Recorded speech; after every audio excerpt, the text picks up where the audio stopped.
저녁 우리 성경 여행으로 들어가겠습니다. 오늘은 산상수훈의 첫 번째 시간인데요. 마태복음 5장을 우리가 펼치겠습니다만 오늘 5장 전체를 다 끝내지 못할 겁니다. 다음 주에 또 6장을 우리가 함께 나누게 될 텐데 오늘 다 끝내지 못하는 부분을 다음 주에 6장과 함께 계속 이어서 공부를 해 나가도록 그렇게 하겠습니다. 자, 지난 주일 아침 설교에서도 언급했습니다만 산상수훈은 일종의 복음 속에 있는 율법이다, 이렇게 우리가 말할 수 있겠습니다. 아마도 산상수훈의 주제가 되는 말씀을 찾는다면 마태복음 5장 20절 말씀이 될 것 같아요. 마태복음 5장 20절을 보시면 내가 너희에게 이르노니 너희 의가 서기관과 바리새인보다 더 낫지 못하면 결코 천국에 들어가지 못하리라. 지난주일 아침 설교에서도 제가 이 말씀을 인용해서 이야기했습니다. 아마도 이 말씀이 예수님의 제자들에게 예수님께서 하신 말씀이라는 점을 생각할 때 너무나 이 말씀을 듣는 사람들이 어처구니 없다고 생각했을 거예요. 분명히 바리새인들이나 서기관들이 얼마나 그 율법적으로 사는 사람들이고 굉장히 그 율법을 준수하는 일에 있어서는 어느 누구와도 견줄 수 없을 만큼의 질투심과 탁월함을 가지고 있는 사람들이었다고 모든 사람들이 생각했을 텐데요.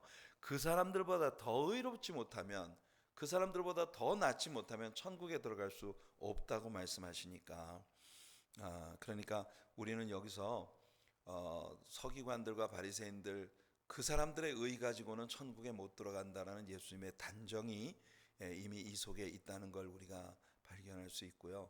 그렇다면 그것은 그 바리새인들과 서기관들이 추구하는 율법적 의를 성취함으로써 천국에 들어가겠다는 그 길 말고 분명히 예수님께서 제시하는 또 다른 길이 있다고 하는 걸 암시하고 있다는 걸 우리는 배우게 됩니다. 자, 여러분, 산상수훈을 우리가 반드시 다 지켜야만 천국에 들어갈 수 있다라고 이야기한다면 우리들 중에 어느 누구도 천국에 들어갈 자격이 있는 사람이 없을 겁니다. 물론 지난 주일에도 얘기했습니다만 그렇다고 해서 그러면 산상수훈은 우리가 염두에 두지 않고 막 살아도 되는 말씀인가? 그건 또 아니죠. 이 산상수훈을 통해 예수님께서 우리에게 들려주고자 하시는 말씀이 뭔지를 우리가 잘 공부하는 것이 굉장히 중요한 일이에요. 서기관이나 바리새인들 같은 오만과 독선 그리고 편견에 빠진 사람들이 아니라 하나님의 은총과 자비 안에서 참 자유함을 누리는 성도의 삶을 살아가는 것, 그것이 산상수훈을 통해 하나님께서 우리에게 가르쳐주고 싶어 하시는 교훈이라고 믿습니다.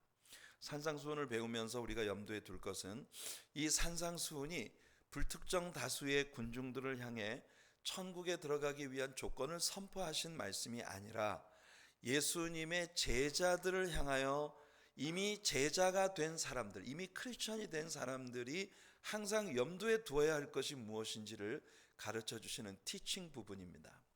우리가 예수님의 사역을 세 개의 그 세 가지 사역으로 나눌 수 있다 했습니다. Preaching, Teaching, Healing.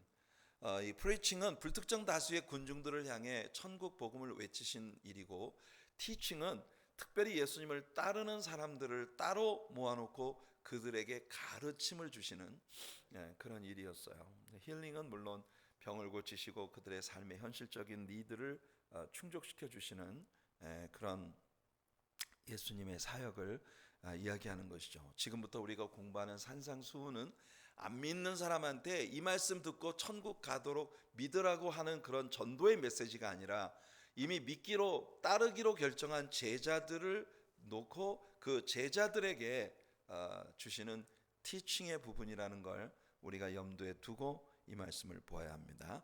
자, 예수님의 산상수훈으로 우리가 들어갑니다. 5장 1절과 2절을 한번 같이 읽어볼게요. 시작. 예수께서 무리를 보시고 산에 올라가 앉으시니 제자들이 나온지라 입을 열어 가르쳐 이르시되. 보세요, 여기에 제가 지금 여러분들에게 드린 말씀들이 나와 있습니다. 이것은 지금 예수님이 산 위에 올라가 앉으시니 제자들이 나왔고 그 제자들, 즉 예수님을 믿고 따르기로 결정한 그 제자들에게 입을 열어 가르쳐 이르시되. 티칭이에요. 티칭을 하시는 말씀입니다. 자, 예수님의 산상수훈의 첫 이 섹션은 바로 팔복이라고 일컬어지고 있는 팔복 설교입니다. 여기 나오는 모든 구절들이 blessed라는 단어로 시작이 되고 있고, 우리는 예수님의 이 말씀을 읽을 때에 마치 신명기에서 하나님께서 여호수아에게 주셨던 지침을 이제 보는 것 같은 그런 느낌을 받습니다. 하나님은 여호수아에게 이스라엘 백성들이 가나안 땅에 들어가면 가나안에 들어가서 에발산과 그리심산 사이의 협곡에 백성들을 세워놓고 레위 지파의 제사장들을 두 그룹으로 나누어 한 그룹은 에발산으로 한 그룹은 그리심산으로 올라가서 그리심산에 올라간 제사장들은 이 백성들을 향해서 이제 저주를 선포하고 축복을 선포하고, 에발산에 올라간 제사장들은 저주를 선포하게 하는 그런 일이 이제 예수님께 여호수아에게 명령으로 주어졌었던 거예요. 이것이 율법입니다. 이 에발산과 그리심산에서 각기 선포되던 에발산에 올라간 제사장들이 저주를 선포하고 그리심산에 올라간 제사장들이 축복을 선포했는데, 그 말은 뭐냐 하면은 이제부터 너희들에게 시작되는 이 가나안에서의 삶에는 두 갈래의 갈림길이 너희를 기다리고 있다. 이거 하나님이 선포하시는 거예요. 그러니까 너희가 내 계명을 지키고 나를 사랑하면 그리심산에서 선포되는 말씀처럼 내게 축복을 받을 것이고, 또 에발산에 올라간 제사장들의 선포처럼 너희가 내 말을 순종하지 아니하면 저주를 받을 것이다. 이것이 신명기 28장과 27장에서 이제 여호수아에 의하여 이스라엘 백성들에게 선포되어지고 있는 축복과 저주의 그리심산과 에발산에서 선포되었던 말씀을 우리들에게 보여주는 그런 부분입니다. 예수님은 이 말씀을 제자들에게 들려주고 계시고요, 제자들이 우리들에게 전해준 것입니다. 자, 예수님은 먼저 8가지 복 있는 사람에 대한 이야기를 시작하시는데, 제일 첫 번째 심령이 가난한 자의 복에 대하여 말씀을 시작하십니다. 3절 한번 읽어볼게요. 심령이 가난한 자는 복이 있나니 천국이 그들의 것이며. 여러분, 심령이 가난하다는 건 뭘 말하는 걸까요? 심령이 가난하다, 우리들이 주님의 도우심을 절대적으로 필요로 하는 존재라고 하는 걸 인식하는 거예요. 심령의 가난함이란 우리는 절대 넉넉할 수 없는, 우리의 영혼이 넉넉할 수 없는 사람들입니다. 우리의 영혼은 정말 주님이 아니면 아무것도 없는 존재입니다. 하나님이 없으면 우리는 살 수 없습니다. 절대적으로 하나님의 도우심을 필요로 하는 존재라고 하는 걸 인식하는 거예요. 주님의 도우심이 절대적으로 필요한 존재라는 걸 인식하며 신앙생활을 한다는 건 너무 중요한 일이죠. 주님의 도움 같은 거는 있으면 좋고 없어도 할 수 없고, 그렇게 우리가 신앙생활을 유지할 수 있다고 생각한다면 우리들의 신앙생활은 절박하지 않을 거예요. 여러분, 저는 오늘 현대 크리스천들이 가지고 있는 제일 큰 문제 중에 하나가 마음에 절박함이 없다는 거예요. 왜냐하면 옛날 우리 믿음의 선진들이 가지고 있었던 신앙은요, 이거 아니면 죽었어요. 왜냐하면 삶이 너무 힘들고 너무 가난하고 너무 어려웠기 때문에 예수 믿는 거 아니면 살 희망이 없었거든요. 그래서 그들에게는 절박함이 있었던 거예요. 눈이 막 무릎까지 푹푹 파묻히는 그런 폭설이 내려도 고무신에다가 새끼줄 꽁꽁 묶어가지고 미끄러지지 않도록 발이 푹푹 눈에 빠지면서도 산을 넘고 들을 지나 교회당을 찾아가 새벽마다 엎드려서 울부짖고 기도했어요. 그 절박함이, 이 세상에서의 삶이 주님의 도우심이 아니면 정말 나는 아무것도 존재 가치가 없다는 절박함이 있었기 때문이거든요. 근데 오늘날은 사람들이 살아가는 게 너무 편안해졌어요. 그래서 그렇게 절박하게 하나님의 도우심을 구하지 않아도 사는데 큰 지장이 없다고 느끼는 것 같아요. 그러니까 여러분, 라오디게아 교회의 교인들의 모습을 우리가 오늘 현대 교인들의 모습 속에서 볼 수 있는 게 정말 사실입니다. 그들은 부족함을 느끼지 않아요. 우리는 부자라 부유하여 부족한 것이 없다, 이렇게 스스로 자신들은 굉장히 자신만만한 그런 삶을 살아가고 있는데, 그러니까 예배에 절박함이 없고 예배에 참석하는 일이 아주 교회를 위해서, 목사를 위해서 무슨 큰 내가 아주 큰 선심을 쓰는 것 같은 그런 마음으로 이렇게 예배 좀 한번 나오라고 하면요, 목사님이 나만 보면 예배 나오라고 한다고 짜증나고 힘들고, 그래서 목사 눈을 슬슬 피해 다니는 눈이 마주치면 또 교회 나오라고 할까봐. 그러니까 오늘 여러분, 이 시대의 성도들이 가지고 있는 가장 큰 아픔은 절박함이 없다는 거예요. 심령이 가난한 자는 복이 있나니 천국이 저희들의 것이라고 예수님 말씀하십니다. 바울 사도는요, 우리들에게 올바른 self-esteem, 이 자기 스스로의 평가, 자기 평가를, 올바른 자기 평가를 가지도록 권하고 있습니다. 로마서 12장 3절을 보면, 내게 주신 은혜로 말미암아 너희 각 사람에게 말하노니 마땅히 생각할 그 이상의 생각을 품지 말고 오직 하나님께서 각 사람에게 나누어 주신 믿음의 분량대로 지혜롭게 생각하라. 이것은 결국 이 세상 사람들의 태도와는 완전히 상반되는 태도죠. 세상 사람들은 저마다 자기가 최고라고 생각해서 스스로를 찬양하고 자기 자랑에 들어차 있습니다. 물론 그렇다고 해서 이것이 가난한 영혼을 자랑하라는 것도 아닙니다. 여러분, 예수님 말씀을 자세히 보세요. Blessed are the poor in spirit. 영적으로 가난한 사람이 복이 있다고 말을 했지, Blessed are those who has poor spirit. 이 영혼, 아주 가난한 것을 자랑하라는 게 아니에요. 영적으로, 여러분, 영적으로 여러분들이 가난하다는 걸 자랑해서는 안 됩니다. 영적으로 하나님이 주시는 은혜로 늘 윤택하고 풍성한 그런 은혜를 누리는 성도님들 되시기를 축복합니다. 하지만 그럼에도 불구하고 우리가 큰 은혜를 받고 살지만, 그럼에도 불구하고 우리는 더 절실히 주님의 도우심을 필요로 하는 존재라고 하는 이 간절함이 우리 안에 있어야 된다는 거예요. 하나님은 여러분들이 지나치게 자기 비하를 하시는 걸 원하지 않으십니다. 우리는 늘 심령의 가난함을 느끼는 사람들이 되어야 하지만, 우리가 약할 그때에 또한 우리가 강해진다고 하는 걸 우리는 배워야 해요. 그래서 바울 사도는요, 고린도 후서에서 자신이 그리스도의 복음 증거자로서 받는 많은 핍박과 박해에 대하여 이야기하면서 이런 말을 합니다. 고린도 후서 6장 10절에 보면, 우리는 근심하는 자 같으나 항상 기뻐하고 가난한 자 같으나 많은 사람을 부유하게 하고 아무것도 없는 자 같으나 모든 것을 가진 자로다. 그러니까 여러분들의 영혼이 가난하다는 걸 자랑하면 안 돼요. 하지만 우리가 정말 가난한 영혼을 가지고 하나님 앞에 엎드려야 할 필요가, 이 두 가지 사이의 의미가 뭔지 아시겠죠, 여러분? 하나님 앞에 늘 은혜가 충만해야 해요. 늘 하나님 앞에 감사할 제목이 넘치는 우리들이 되기를 바랍니다. 하지만 그럼에도 불구하고 주님이 아니면 나는 아무것도 아닙니다라는 절박한 그런 마음, 이런 마음을 가지고 하나님께 나아가는 자가 천국을 소유하게 된다고 말하고 있는 겁니다. 자, 그 다음에 두 번째로 산상설교의 두 번째 팔복의 두 번째 복은 애통하는 자의 복입니다.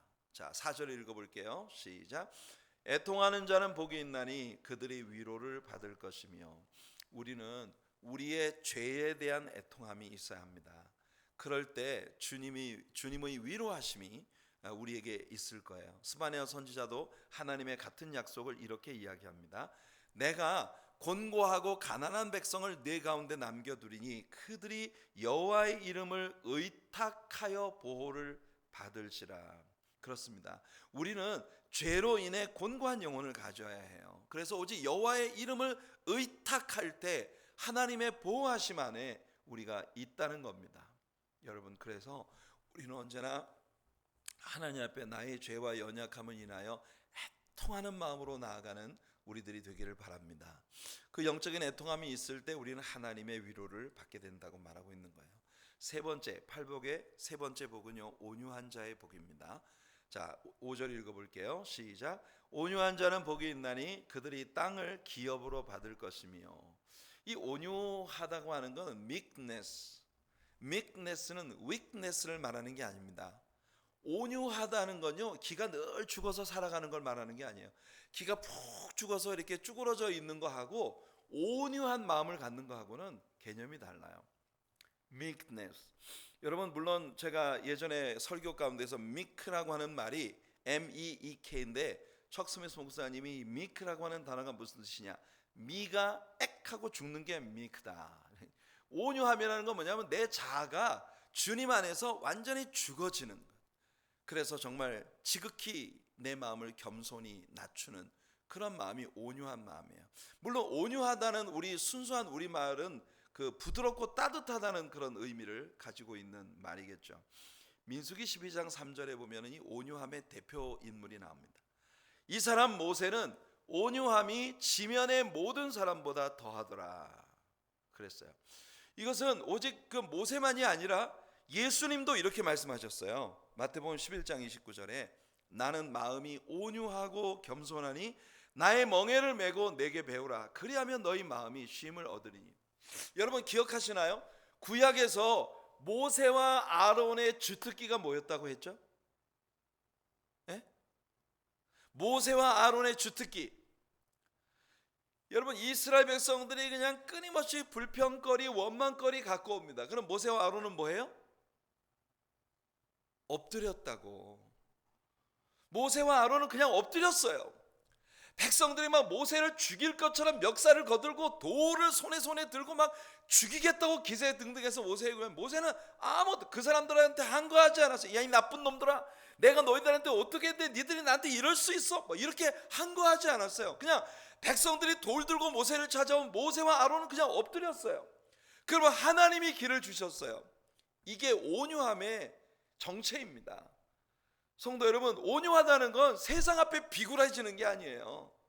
그냥 사람들한테 악하게 항거하지 않아도 여호와 하나님 앞에 부드럽게 자신을 낮추고 엎드릴 때 하나님의 것으로 체험받아 이 강력한 자들을 온유함으로 부드럽고 따뜻한 마음으로 이기는 자들이 되는 거예요. 특별히 온유한 자들이 땅을 기업으로 받는다고 말씀하신 예수님 말씀이 저는 참 흥미로워요. 온유한 사람은 부동산을 하나님이 많이 주신다는 것일까요? 네, 온유한 자는 복이 있나니 저가 땅을 기업으로 차지할 것이라 그랬거든요. 그러니까 온유한 자는 부동산을 많이 하나님께서 주신다는 뜻인가? 네, 저는 여기서 땅을 기업으로 차지한다라고 하는 말이 가지고 있는 이 깊은 의미를 생각해 보았습니다. 여러분, 마음이 온유한 사람은 있잖아요. 어디든지 내 땅이에요. 그 말은 무슨 말이냐면 마음이 온유하면 모든 사람한테 환영을 받습니다. 그러니까 마음이 온유한 사람은요, 모든 사람이 이리 오세요 이리 오세요 다, 그러니까 땅을 기업으로 차지한다는 건 어디든 못 갈 곳이 없어요. 근데 마음이 온유하지 않고 교만하고 완악하고 강팍하면 사람들이 다 슬슬 피해요. 누구든지 이 사람이 저쪽에 오면 이 사람들이 왜 여기 어? 그러니까 여러분 이 사람은요 다른 사람들과 폭이 넓은 펠로십을 가질 수가 없어요. 여러분 스스로 한번 생각해 보세요. 내가 어딘가에 나타나면 사람들이 굉장히 자기들끼리 모여가지고 막 담소하고 막 낄낄거리고 막 재밌게 이야기를 하다가 나만 나타나면 왜 수다 다 흩어져? 그게 여러분 그 사람들이 그러는 거를 탓하지 말고 내가 저 사람들의 마음속에 내가 저 군중들 속에 들어오는 걸 불편해하는구나. 이유가 뭘까? 굉장히 여러분 인간관계라고 하는 건 항상 상대적이거든요. 여러분들 마음이 온유하고 부드럽고 따뜻한 마음을 가지세요. 아멘. 그러면요 세상 모든 사람들이 여러분이 오면 아유 오셨어요 막 그러면 이 사람은요 온 땅을 내 기업으로 차지하는 사람이에요. 못 갈 곳이 없어. 우리 오늘 저녁 예배에 오신 여러분들 모두가 그런 온유함으로 이 세상 모든 곳에서 환영받고 모든 땅이 내 땅 같은 그런 우리 성도님들 되시기를 축복합니다. 네 번째 복은 의에 줄이고 목마른 영혼을 가진 자의 복입니다. 6절 한번 읽어볼게요. 시작. 의에 줄이고 목마른 자는 복이 있나니 그들이 배부를 것이며. 육에 속한 사람은 의에 대한 목마름이나 굶주림이 없습니다. 오직 육체의 소욕에 대한 목마름이 있을 뿐이죠. 고린도전서 2장 14절에서 바울이 말합니다. 육에 속한 사람은 하나님의 성령의 일들을 받지 아니하나니 이는 그것들이 그에게 어리석게 보이며 또 그는 그것들을 알 수도 없나니 그런 일은 영적으로 분별되기 때문이라. 여러분, 영에 속한 사람이라야 의에 대한 간절한 목마름과 굶주림이 있어요. 하나님 말씀을 더 배우고 싶고 하나님을 더 알고 싶고 의에 대한 굶주림과 목마름을 해소해 줄 수 있는 유일한 길이 뭔가요? 바로 예수 그리스도십니다. 예수님이 해답이세요. 고린도전서 1장 30절에서 바울이 말합니다. 너희는 하나님으로부터 나서 그리스도 예수 안에 있고 예수는 하나님으로부터 나와서 우리에게 지혜와 의로움과 거룩함과 구속함이 되셨으니. 그러니까 예수 그리스도가 우리를 거룩하게 하고 의롭게 해주거든요. 그러니까 여러분, 의에 대한 간절한 목마름을 가진 사람은요 늘 예수 그리스도 앞에 나아가 예배하고 주님을 묵상하고 의에 대한 목마름을 체험받기 위해서 늘 애쓰는 사람들이 되는 거죠. 라오디게아 교회처럼 우리는 부자라 부유하여 부족한 것이 없다 하나 예수님이 그들에게 하시는 말씀은 내가 보니 너희는 헐벗었다, 굶주렸다, 병들었다, 눈멀었다, 안약을 사서 발라 먼 눈을 보게 하고 흰옷을 사서 입어 벌거벗은 수치를 가리우게 하라. 여러분, 우리는요 의에 대하여 항상 목마름을 가진 그런 하나님의 자녀들로 살아가게 되기를 바랍니다. 자, 다섯 번째는 긍휼히 여기는 자의 복이에요. 7절 읽어볼게요. 시작.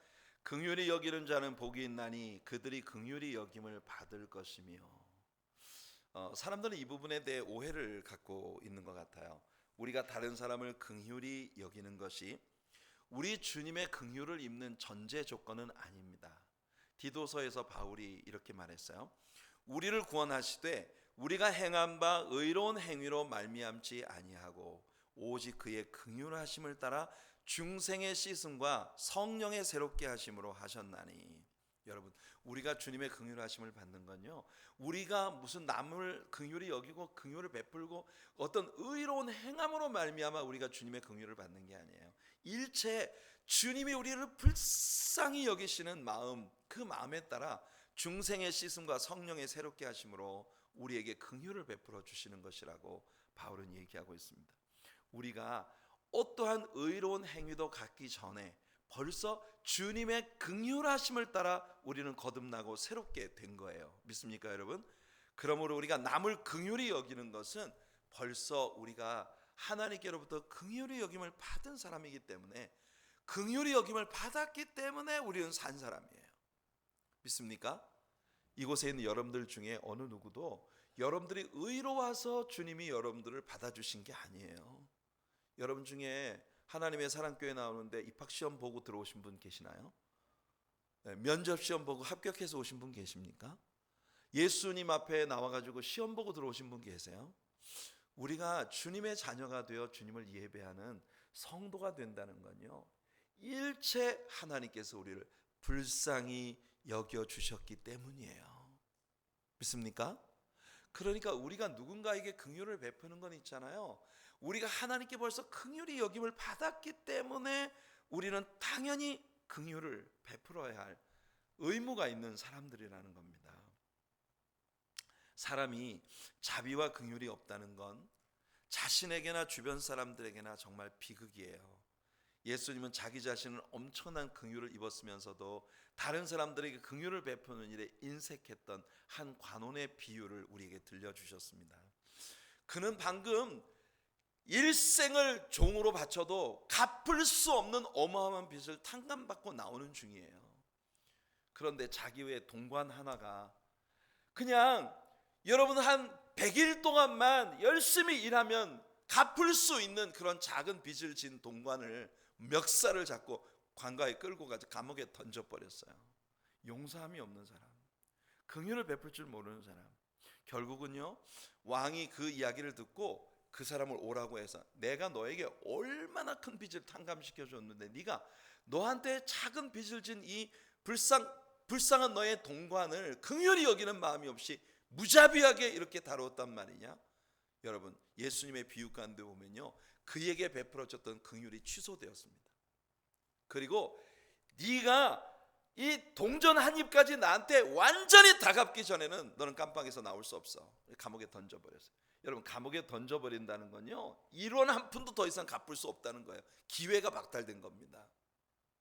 그러니까 우리는요, 긍휼을 베푸는 사람들이 돼야 합니다. 왜냐하면 우리가 주님께 너무너무 큰 긍휼을 벌써 입은 사람들이기 때문에 그래요. 아멘. 우리가 하나님의 자녀가 되었다는 건 벌써 우리가 큰 긍휼을 받았다는 거거든요. 그러니까 우리는 사람들을 늘 어여삐 여기는, 긍휼히 여기고 불쌍히 여기는 마음을 가져야 해요. 하나님께서 우리들에게 이런 긍휼의 넉넉한 마음을 주시기를 축복합니다. 자, 팔복의 6번째 복은요, 마음이 청결한 자의 복이에요. 8절입니다. 시작. 마음이 청결한 자는 복이 있나니 그들이 하나님을 볼 것이며. 성경에는요, 우리의 마음을 깨끗하게 하는 3가지가 있습니다. 그 첫째가 바로 우리의 믿음이에요. 사도행전 15장 9절을 보면 믿음으로 그들의 마음을 깨끗이 하사 그랬거든요. 그래서 믿음으로 우리의 마음이 깨끗해진다. 두 번째로는 하나님의 말씀입니다. 요한복음 15장 3절에 예수님께서 제자들에게 하시는 말씀이 너희는 내가 일러준 말로 이미 깨끗하였다, 이렇게 말씀합니다. 그리고 세 번째가 예수 그리스도의 보혈이에요. 요한일서 1장 7절, 그가 빛 가운데 계신 것 같이 우리도 빛 가운데 행하면 우리가 서로 사귐이 있고 그 아들 예수의 피가 우리를 모든 죄에서 깨끗하게 하실 것이요. 우리를 정결하게 만들어주는 건 바로 이 3가지입니다. 믿음, 말씀, 그리고 그리스도의 보혈. 사실 우리가 정직하다면 누구도 자신의 마음이 하나님을 볼 수 있을 만큼 청결하지 못하다는 걸 고백할 수밖에 없어요. 그래서 우리는 늘 우리 마음이 청결해지도록 믿음과 말씀의 지식, 그리고 그리스도의 보혈의 피를 의지하는, 주님의 자비를 구하는 그런 마음으로 우리 나가야 하는 것입니다. 자, 7번째, 예수님이 말씀하신 8가지 복 가운데 7번째 복은요, 화평케 하는 자의 복입니다. 9절이에요. 시작. 화평하게 하는 자는 복이 있나니 그들이 하나님의 아들이라 일컬음을 받을 것이며. 우리에게 화평을 가져오신 분은 바로 예수님이십니다. 그는 그의 보혈로 의로우신 하나님과 불의한 우리 죄인들 사이에 화평을 이루어 주었어요. 전에 원수되었던 우리를 그리스도의 피로 가까워지게 하신, 그래서 예수 그리스도는요, 우리의 화평이시다. He is our peace who has broken down every wall. 우리 찬양하지 않습니까? 그는 우리의 평화이셔요. 예수님은 우리의 평화입니다. 우리는 먼저 그리스도께서 우리들에게 주신 하나님과의 화평을 누리는 게 중요해요. 하나님과의 화평의 풍성함은 우리들로 하여금 많은 사람에게 화평을 끼치는 사람이 되게 만들어 줄 거예요. 여기 화평케 하는 자는요, 문자 그대로 peacemaker입니다. peacemaker. 화평을 조장하는 사람. 확실히 이 세상에는 화평을 조장하는 사람이 있고 불화를 조장하는 사람들이 있는 것 같아요. 어떤 사람은 그 언어나 사고가 항상 다른 사람들을 평화롭게 만드는 사람이 있어요.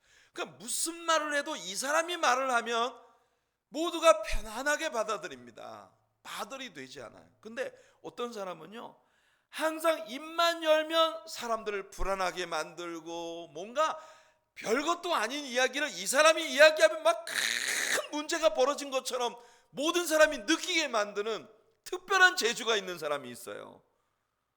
재주도, 여러분들 그런 재주는 절대 갖지 마시기 바랍니다. 피스메이커, 언제나 평화를 만드는 여러분들 되시길 바라요. 누구 다른 사람을 포인트아웃 하지 마세요. 그것 자체가 서로를 불안하게 하는 것이니까. 우리는 화평을 만드는 사람들이 되기 위해 애써야 합니다. 그것이 우리 주님께서 기뻐하시는 일이기 때문에. 아멘. 여러분들 모두 피스메이커이 되시기 바랍니다. 근데 있잖아요, 여러분 한번 자신을 잘 이렇게 보세요. 뭔가를 있잖아요, 굉장히, 제가 사실은 우리 교회에 부임을 해와서 옛날 이야기예요. 제가 뭐 5년 전에 우리 교회에 처음 왔을 때 성도님들과 대화를 나눌 때 제가 참 많이 놀란 게 있어요. 이 sarcasm이 우리 교회 성도님들한테 무슨 유행처럼 굉장히 무슨 입만 열면 항상 이렇게 sarcastic하게 상당히 그 냉소적으로 이렇게 그 비꼬는 말을 너무 잘하시더라고요. 그런데 여러분 지금 한번 생각해 보세요. 그런 습관이 다 없어졌어요.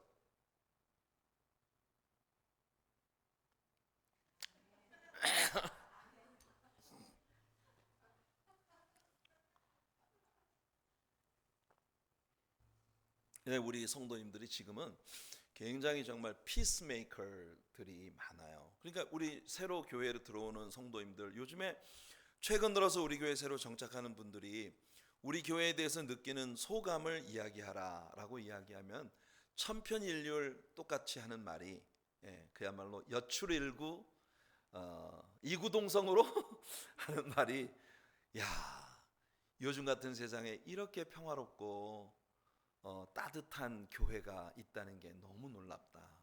우리 교회에 들어와 가지고 새로 오는 분들이 너무나 큰 평안과 은혜를 느끼고 있다는 거 얼마나 감사한 일입니까? 그죠? 그러니까 여러분들 절대로 있잖아요. 남에 대해서 비꼬는 말로 그냥 탕탕 이렇게 쏘아붙이는 것이 습관이 되어버리면 그거 참 불행해집니다. 아까 얘기했죠. 마음이 온유한 자는 땅을 기업으로 차지한다고. 내가 이렇게 좀 아주 냉소적인 그런 말로, 비평적인 그런 말로 틱틱 이렇게 말을 하면은요, 사람들이 전부 눈치 보고 슬슬 나만 나타나면 피해 다녀요. 이 사람은 부동산을 차지하지 못하는 사람이에요. 자, 피스메이커들이 되시기를 축복합니다. 자, 이 팔복의 마지막 8번째 복은 뭐냐? 의를 위하여 핍박을 받는 자들이 받는 복입니다. 자, 10절부터 12절까지 한번 읽어볼게요. 시작. 의를 위하여 박해를 받는 자는 복이 있나니 천국이 그들의 것임이라. 나로 말미암아 너희를 욕하고 박해하고 거짓으로 너희를 거슬려 모든 악한 말을 할 때에는 너희에게 복이 있나니 기뻐하고 즐거워하라. 하늘에서 너희의 상이 큼이라. 너희 전에 있던 선지자들도 이같이 박해하였느니라. 예수님께서 여기에 의를 위하여 핍박을 받는 자들이 복이 있다고 말씀하실 때 아주 긴 부연 설명을 붙이고 계세요. 여러분 이례적이죠? 팔복 가운데 앞에 있는 7개의 복은요 아주 간단하고 명료하게 말씀을 하셨거든요. 근데 여기 의에 대해서 핍박을 받는 자에 대한 이야기를 하실 때는 예수님께서 부연 설명을 길게 붙이고 계세요. 저는 그 이유가 우리들이 이 일을 복으로 생각하는 것이 힘들 것이라고 예수님도 아셨기 때문이라고 생각합니다. 왜 의를 위해 핍박을 받는 게 복이라고 말하는지 그걸 우리들에게 설득시키기 위해서 예수님은 긴 설명을 붙이고 계신 거예요. 우리가 헌신된 크리스천으로 이 세상을 살아간다는 건 그리 쉬운 일이 아닙니다. 우리가 살고 있는 이 세상이 하나님이나 혹은 하나님의 자녀들에게 그리 친화적인 곳이 아니기 때문이에요. 우리가 원하든 원하지 않든 우리들과 세상 사이에는 극명한 부딪힘이 있습니다. 신실한 크리스천들은 이 세상과 사뭇 뭔가 달라요. 여기 나타난 팔복의 조항들만 해도 보세요. 여기 주께서 복이 있다고 하신 것 가운데 여러분 이 세상 사람들이 그걸 복 있는 사람의 조건으로 생각할 만한 것이 있다고 보십니까? 아마 하나도 없을 거예요. 이 세상은 교만한 사람들의 판입니다. 교만해야 찬양을 받아요. 이 세상은 죄악된 것을 향해서 말할 수 없는 목마름을 가지고 있어요. 그러니 자연 우리가 주님 편에 설 때 이 세상과 부딪힘이 있을 수밖에 없고 따라서 이 세상으로부터의 핍박과 박해를 각오해야 하는 거예요. 하지만 이어지는 말씀에서 예수님은 우리들이 어떻게 이 세상과 싸워서 이길 수 있는지를 가르쳐 주십니다. 우리는 맛을 내는 소금이 되어야 하고 또한 조용히 이 세상을 예수님의 빛으로 비추는 빛의 자녀들이 되어야 한다는 겁니다. 13절부터 16절까지 한번 읽어볼게요. 시작. 너희는 세상의 소금이니 소금이 만일 그 맛을 잃으면 무엇으로 짜게 하리요? 후에는 아무 쓸데없어 다만 밖에 버려져 사람들에게 밟힐 뿐이니라. 너희는 세상의 빛이라. 산 위에 있는 동네가 숨겨지지 못할 것이요 사람이 등불을 켜서 말 아래 두지 아니하고 등경 위에 두나니 이러므로 집안 모든 사람에게 비치느니라. 이같이 너희 빛이 사람 앞에 비치게 하여 그들로 너희 착한 행실을 보고 하늘에 계신 너희 아버지께 영광을 돌리게 하라. 여러분, 크리스찬들의 사명은 맛을 내는 소금이 되고 조용히 나를 태워 이 세상을 그리스도의 빛으로 비치는 빛의 자녀들이 되어야 한다는 거예요. 그게 신자들이 세상에서 승리하는 비결입니다. 근데 이 두 가지 다, 소금이나 빛이나 두 가지가 모두 자기 자신을 소멸시킴으로써 뭔가 이펙티브한 효과를 나타내는 거예요. 그죠? 소금도 내가 녹아야 맛을 내는 거예요. 그리고 빛도 뭡니까? 나를 태워야 빛이 되는 거예요. 그러니까 여러분, 크리스찬으로 살아간다는 건 세상에 항상 지는 사람들처럼 보이지만 종래에는 이 세상에 엄청난 영향을 미치는 승리자들이 되는 거예요. 여러분, 우리는 지금 중국에 있는 크리스찬들을 위해서 정말 기도를 많이 해야 합니다. 저도 한동안 중국 사역을 정말 이렇게 체계적으로 중국 사역을 이렇게 해왔던 사람입니다만은, 오늘 그 christianleaders.com에서 온 메일을 보니까 여러분, 중국에 있는 이제 교회들이요, 교회에 들어오는 성도님들을 얼굴을 인식하는, 그러니까 바이오메트릭스를 교회에 설치하도록 정부가 명령을 하고 있다는 거예요. 그 후베이 성으로부터 시작을 해서 여러분, 그 교회에 나오는 사람들을 전부 지문을 채취하고 그리고 얼굴을 인식하는 카메라를 두어서 성도님들이 교회로 들어올 때 한 줄로 쭉 서서 그 카메라가 사람의 얼굴을 인식하는 그런 프로그램에 모두 등록을 하도록, 바이오메트릭스를 우리가 여기 영주권을 받을 때 그 바이오메트릭스 하지 않습니까? 사진 찍고 이렇게 그 지문 채취하고 하는 것처럼 교회들에게 그렇게 명령을 내려서 중국에 있는 교회들이 정부에 등록된 교회들은 전부 교회 나오는 성도들의 바이오메트릭스를 하도록. 그런데 이제 그것이 지금 그 정보들이 어떻게 쓰여지고 있느냐 하면은, 그 교회에 정기적으로 출석하는 사람들의 일가 친척 가운데 중국 공산당원이 있으면 그 중국 공산당원들이 정부로부터 퍼니싱을 받는, 벌을 받는 그런 일들이 지금 드러나고 있다는 게 오늘 christianleaders.com에 온 그 메일에서, 그래서 우리 중국에 있는 크리스천들을 위해서 기도를 많이 해야 돼요. 사실은 이게 2년 전부터 중국 정부가 기독교에 대한 노골적인 박해를 시작했다고 하는 이야기가 이미 나오고 있었거든요. 그런데 이게 지금은 정말 노골화되어지고 있는 그런 모습을 봅니다. 지금 홍콩 문제 때문에도 중국이 여간 복잡한 게 아닌데, 중국 공산당이 사실은 한동안 그 지하교회나 삼자교회나 저 같은 경우도 지하교회와 삼자교회를 다 섬겼어요. 그러니까 한동안 중국 정부가 중국의 교회들에 대해서 좀 자유를 주는 것 같은 그런 분위기가 있었는데, 요즘에 들어오면서 아주 현저하게 기독교를 박해하기 위한 그런 아주 그 체계적인 준비가 되어가고 있는 그런 이야기를 우리가 뉴스를 통해 접하게 되는 겁니다. 성도 여러분, 우리가 살아가고 있는 세상은 정말 예수님이 다시 오시는 거친 숨소리를 들을 수 있는 시대, 허쉘 포드가 말한 것처럼 그런 시대에 우리가 살아가고 있다. 여러분, 우리는 깨어 있어야 합니다. 그래서 이 세상과 타협하지 않고 정말 온유하고 부드럽게 세상에서 녹아지고 나를 태워 빛을 내는 예수 그리스도를 닮아가는 사람들이 되되, 그런 신앙을 통해서 이 세상에 타협하지 않고 믿음으로 승리하는 그런 그리스도인들로 설 수 있게 되기를 예수님의 이름으로 축복해 드립니다. 자, 팔복 설교에 이어서 예수님은 어떻게 진정한 의가 우리에게 올 수 있는지에 대해서 말씀하세요. 첫째, 예수님은 자신이 율법이나 선지자를 폐하러 온 것이 아니라고 말씀하십니다. 17절 한번 읽어볼게요. 시작. 내가 율법이나 선지자를 폐하러 온 줄로 생각지 말라. 폐하러 온 것이 아니요 완전하게 하려 함이라. 예수님은 두 가지 측면에서 율법과 선지자를 완전케 하셨어요. 첫째는 예수님의 생애 자체가 모든 율법과 선지자의 예언들을 성취하셨다는 의미이고, 둘째는 예수님이 모든 율법의 의를 완전히 이루셨다는 의미입니다. 그래서 율법과 선지자를 예수님은 완전케 하셨어요. 완전히 의로우신 예수님은 율법의 모든 요구를 이루시고 그 의를 가지고 우리들이 죽어야 할 십자가 위에 오르신 거예요. 그러므로 우리가 예수님을 믿을 때에 그분의 십자가의 죽으심은 우리들에게 속죄가 되는 것입니다. 그가 완전히 무죄하고 의로우신 율법의 요구를 완전히 성취하신 분이기 때문에, 그래서 그로 말미암아 우리들마저도 율법의 요구를 성취하게 되는, 그것이 바로 믿음의 도인 거예요.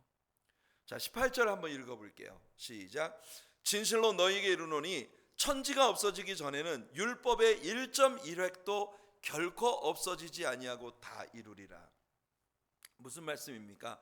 율법의 1.1획이라도 반드시 없어지지 않는다는 말씀은 예수님의 은혜가 온 후에도 율법 자체가 폐해지는 것은 아니라는 걸 우리에게 말하는 거예요. 대신 율법이 폐해지는 것이 아니라 예수님의 십자가의 의가 그 율법을 완전케 만드셨다는 거죠. 율법은 없어지는 게 아니라는 겁니다. 1.1획도, 여기서 1점은 one jot이고 1획은 one tittle이에요. 영어 성경에서 보면은 one jot, 이 one jot이라고 하는 게 뭐냐면요, 히브리어 알파벳 가운데 요트라는 알파벳이 있어요. 그 요트는 우리가 따옴표 있잖아요. 호 따옴표, 이 카마 같은 그런 그 스펠링이에요. 점 하나 탁 찍어놓은 거. 이게 one jot이 요트, one jot. 옛날 여러분 히브리어로 된 문서들은 대나무 껍질을 벗겨서 만드는 그 파피루스라는 거 위에다가 글을 썼거든요. 그러니까 요트 같은 거는요, 점 하나 탁 찍는 거기 때문에. 그리고 원 티럴, 이 티럴이라고 하는 거는 히브리어의 모음들을 이야기하는 거예요. 히브리어 모음들은요, 점, 요 작은 막대기, 이런 게 그 히브리어의 모음이거든요. 그래서 예수님은요, one jot, one tittle, 이런 아주 가장 작은 스펠링인 요트 하나도, 그리고 모음 부호인 점 하나도 없어지지 아니하고 모두가 성취될 것이라고 예수님은 말씀하고 계신 거예요. 그만큼 율법의 요구들이 예수님의 십자가의 공로로 완벽하게 성취될 수 있다는 걸 우리에게 보여주는 것입니다. 19절 한번 읽어볼게요. 시작. 그러므로 누구든지 이 계명 중에 지극히 작은 것 하나라도 버리고 또 그같이 사람을 가르치는 자는 천국에서 지극히 작다 일컬음을 받을 것이요 누구든지 이를 행하며 가르치는 자는 천국에서 크다 일컬음을 받으리라. 여러분, 율법의 아주 작은 부분이라도 무시해서는 안 됩니다. 하지만 우리들 자신의 능력으로는 이 율법의 가장 작은 부분이라도 성취시킬 수가 없어요. 그러므로 우리가 택할 수 있는 유일한 길은 바로 예수 그리스도께로 가는 것입니다. 그러므로 율법은 구원의 길은 아니지만 구원으로 가는 길을 보여주는 역할을 하고 있는 거예요. 그것은 바로 그리스도께서 행하신 모든 구속의 사역을 믿음으로 받아들이는 것만이 율법의 요구를 이룰 수 있는 것이라는 걸 우리에게 보여주는 거죠. 그래서 20절에 아까 말씀드린 것처럼 산상수훈의 주제 성경 구절이라고 말할 수 있는 이 말씀이 이어집니다. 읽어볼게요. 내가 너희에게 이르노니 너희 의가 서기관과 바리새인보다 더 낫지 못하면 결코 천국에 들어가지 못하리라. 지난 주일 드렸던 말씀을 기억하시죠? 예수님의 이 말씀은 두 가지 의미를 선명하게 내포한다 했습니다. 첫째는 바리새인들의 의 가지고는 천국에 절대 들어갈 수 없다는 거예요. 이 바리새인들이 그때 당시에 최고로 의로운 사람들이라고 자처했었는데 그들의 의 가지고는 절대 천국에 들어갈 수 없다는 거예요. 그럼 그들의 의보다 더 의로워야 천국에 들어갈 수 있다면 그것은 무엇을 말하느냐? 바로 천국에 들어갈 수 있는 다른 길이 존재하고 있다는 걸 우리에게 보여주는 거예요. 그것이 바로 예수 그리스도를 믿는 길입니다. 다른 길은 없습니다. 할렐루야. 이어지는 말씀들은 예수님의 율법은 모세 율법보다 더 높은 수준을 요구하고 있다는 걸 우리에게 보여주죠. 21절부터 28절까지 읽어보겠습니다. 옛사람에게 말한 바 살인하지 말라. 누구든지 살인하면 심판을 받게 되리라 하였다는 것을 너희가 들었으나 나는 너희에게 이르노니 형제에게 노하는 자마다 심판을 받게 되고 형제를 대하여 라가라 하는 자는 공회에 잡혀가게 되고 미련한 놈이라 하는 자는 지옥불에 들어가게 되리라. 그러므로 예물을 제단에 드리려다가 거기서 내 형제에게 원망 들을 만한 일이 있는 것이 생각나거든 예물을 제단 앞에 두고 먼저 가서 형제와 화목하고 그 후에 와서 예물을 드리라. 너를 고발하는 자와 함께 길에 있을 때 급히 사화하라. 그 고발하는 자가 너를 재판관에게 내어주고 재판관이 옥리에게 내어주어 옥에 가둘까 염려하라. 진실로 내게 이르노니 내가 한 푼이라도 남김없이 다 갚기 전에는 결코 거기서 나오지 못하리라. 또 간음하지 말라 하였다는 것을 너희가 들었으나 나는 너희에게 이르노니 음욕을 품고 여자를 보는 자마다 마음에 이미 간음하였느니라. 산상수훈의 말씀들을 들을 때 저는 제가 죄인이라는 사실을 바로 알 수 있습니다. 그래서 저는 우리 예수님이 필요해요. 예수님의 긍휼히 여기심과 도우심이 절대로 필요한 존재입니다. 저는 하나님 말씀을 공부할 때마다 제 심령이 더욱 가난해짐을 느낍니다. 그 영혼의 말할 수 없는 목마름과 주님의 의를 향한 간절한 소원들, 여러분 우리가 하나님의 말씀을 공부하면서 날마다 예수님이 아니면 채워질 수 없는 그런 영적인 큰 공간을 가지는 그런 사람들이 되기를 예수님 이름으로 축복해 드립니다. 이어서 예수님은요 율법과 사람의 관계에 대해 놀라운 방법으로 다루고 계십니다. 29절과 30절 읽어볼게요. 만일 내 오른눈이 너로 실족하게 하거든 빼어 내버리라. 내 백체 중 하나가 없어지고 온몸이 지옥에 던져지지 않는 것이 유익하며 또한 만일 내 오른손이 너로 실족하게 하거든 찍어내버리라. 내 백체 중 하나가 없어지고 온몸이 지옥에 던져지지 않는 것이 유익하니라.